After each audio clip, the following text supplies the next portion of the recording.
Juri yang terhormat, saya Damar Ayu Kinasa sebagai pembicara pertama dari tim pemerintah sangat setuju dengan mosi perdebatan kali ini yang menyatakan bahwa Dewan ini akan memprioritaskan beasiswa berbasis prestasi, beasiswa unggulan, LPDP, dan lain-lain menggunakan capaian prestasi sebagai syarat utamanya dibandingkan beasiswa tidak mampu seperti bidik misi, KIPK, dan lain-lain yang hanya khusus diberikan kepada masyarakat ekonomi menengah ke bawah. Sebelumnya, izinkan saya mendeskripsikan mosi perdebatan kali ini. Memprioritaskan merupakan mendahulukan sesuatu dibanding hal lain karena dianggap lebih penting atau lebih utama. Beasiswa merupakan bantuan biaya pendidikan yang diberikan kepada pelajar atau mahasiswa untuk menunjang studinya. Dalam konteks ini merupakan beasiswa prestasi, dan prestasi merupakan hasil atau pencapaian seseorang.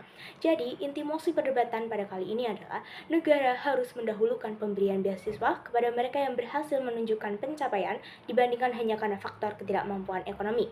Dan saya sebagai tim pro sangat setuju dengan mosi perdebatan kali ini karena saya memiliki argumen dari 3 sudut pandang yang akan mendukung opini saya. Dewan juri dan para hadirin yang terhormat, sudut pandang yang pertama adalah dari sudut pandang keadilan. Seperti yang kita tahu, bahwa prestasi bukanlah hal yang mudah untuk dicapai oleh seseorang, dibutuhkan usaha, kemampuan, serta konsistensi. Maka dari itu sudah seharusnya negara memberi apresiasi kepada mereka yang telah bersusah payah untuk mendapatkannya. Negara perlu memastikan bahwa investasi pendidikan diberikan kepada mereka yang benar-benar punya potensi akademik maupun non-akademik yang tinggi, bukan kepada orang yang tidak mampu serta tidak memiliki pencapaian, karena kemiskinan itu bukanlah sebuah prestasi. Apabila anak dari kalangan ekonomi bawah ingin mendapat beasiswa, maka jalurnya yang melalui prestasi, bukan semata-mata karena ketidakmampuan ekonominya. Prinsip ini nantinya juga akan menjamin bahwa beasiswa diberikan kepada mereka yang pintar tetapi miskin dan pintar tetapi tidak miskin. Dewan juri dan para hadirin terhormat, sayangnya dalam praktiknya ini masih banyak kasus ketidakadilan. Bahwa fakta di Indonesia juga menunjukkan banyak ketidakadilan dalam skema beasiswa kebutuhan. Contohnya dari riset Universitas Udayana yang menemukan bahwa beasiswa miskin tidak meningkatkan nilai ujian nasional siswa SMA di Denpasar. Yang artinya bantuan ini seringkali tidak mendorong prestasi belajar yang lebih tinggi untuk siswa-siswa SMA di Denpasar. Sebaliknya, studi dari UGM tahun 2025 membandingkan antara beasiswa teladan dan beasiswa bidik misi, di mana menghasilkan bahwa beasiswa prestasi itu terbukti berpengaruh positif dan signifikan terhadap performa akademik mahasiswa, sementara beasiswa kebutuhan tidak memberikan efek yang nyata. Bukankah ini tidak akan membentuk sebuah keadilan sesungguhnya karena tidak memberi kesempatan kepada mereka yang sudah terbukti berusaha keras?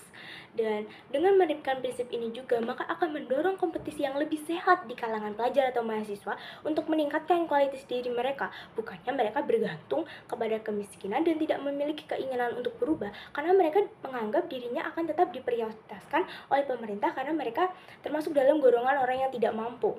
Selain itu, praktik salah sasaran pada KIPK juga sering terjadi. Banyak penerima sebenarnya berasal dari golongan keluarga yang mampu, namun mereka memasukkan data diri mereka agar mereka termasuk dalam golongan orang yang tidak mampu dan menerima KIPK yang diberikan oleh pemerintah. Sementara mahasiswa yang benar-benar berprestasi ditolak hanya karena dianggap dirinya masih mampu untuk membiayai kuliahnya. Maka alih-alih menciptakan pemerataan, skema ini justru melahirkan ketidakadilan ganda, di mana siswa miskin tetap tidak berprestasi diberikan kesempatan, sementara siswa berprestasi yang benar-benar layak justru diabaikan. Dan dengan demikian, prinsip keadilan maka hanya bisa terwujud jika beasiswa diberikan berdasarkan prestasi, bukan semata-mata karena latar belakang ekonomi. Yang kedua, ada dari efisiensi penggunaan anggaran. Dewan juri dan para hadirin terhormat, kita semua tahu bahwa anggaran pendidikan yang dimiliki negara itu sangat terbatas, yakni sebesar 20% dari total APBN. Oleh karena itu, setiap rupiah yang dikeluarkan itu harus benar-benar menghasilkan manfaat yang sebesar-besarnya bagi pembangunan bangsa. Jika beasiswa hanya difokuskan untuk mereka yang tidak mampu secara ekonomi, maka besar resikonya dana justru habis untuk membiayai mahasiswa yang sekedar menyelesaikan kuliahnya tanpa memberi kontribusi signifikan. Bahkan banyak kasus salah sasaran di mana penerima beasiswa sebenarnya berasal dari keluarga mampu, sehingga anggaran pun terbuang sia-sia. Seperti yang viral beberapa bulan yang lalu di Twitter, banyak influencer TikTok yang videonya berisi tentang hedon mereka, berisi tentang kemewahan hidup mereka. Ternyata mereka terbukti sebagai penerima beasiswa KIPK. Jadi anggarannya pajak yang kita berikan kepada pemerintah itu justru terbuang sia-sia. Sebaliknya, Beasiswa berbasis prestasi ini nantinya akan menjamin bahwa dana negara diberikan kepada individu yang sudah terbukti memiliki potensi tinggi untuk berkontribusi nyata, baik dalam riset publikasi, karya inovatif maupun kepemimpinan. Dengan cara ini juga beasiswa bukan sekedar biaya sosial tetapi menjadi investasi strategis dengan return of investment-nya itu tinggi, di mana negara mengeluarkan dana namun hasil yang kembali itu jauh lebih besar dalam bentuk kemajuan ilmu pengetahuan, inovasi, dan kualitas sumber daya manusia. Bahkan menurut bisnis.com, 2/3 dari alumni LPDP itu bekerja di sektor publik seperti ASN, akademisi, sampai dengan peneliti. Jadi, output yang diberikan dari beasiswa prestasi ini jauh lebih besar dan terasa bagi negara dibandingkan beasiswa yang berdasarkan kebutuhan dari mahasiswa.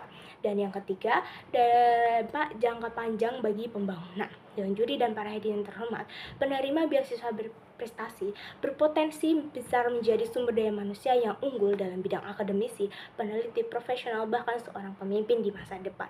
Saat ini, persentase masyarakat Indonesia yang bergerak S2 atau S3 itu hanya mencapai 0,5%, angka yang sangat kecil dibandingkan dengan negara lain.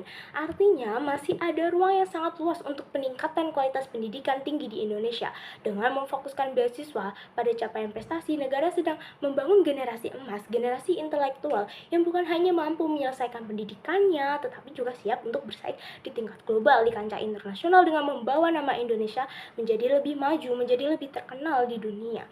Jadi, sekali lagi kami tegaskan bahwa kami sangat setuju dengan mosi perdebatan kali ini bahwa Dewan ini akan memprioritaskan beasiswa berprestasi, LPDP dan lain-lainnya menggunakan capaian prestasi sebagai syarat utamanya dibandingkan beasiswa tidak mampu seperti bidik misi, KIPK dan lain-lain yang hanya khusus diberikan kepada masyarakat ekonomi menengah ke bawah. Dan apabila masyarakat ekonomi menengah ke bawah ingin mendapat beasiswa, maka haruslah melalui jalur prestasi, bukan karena ketidakmampuan ekonominya. Terima kasih.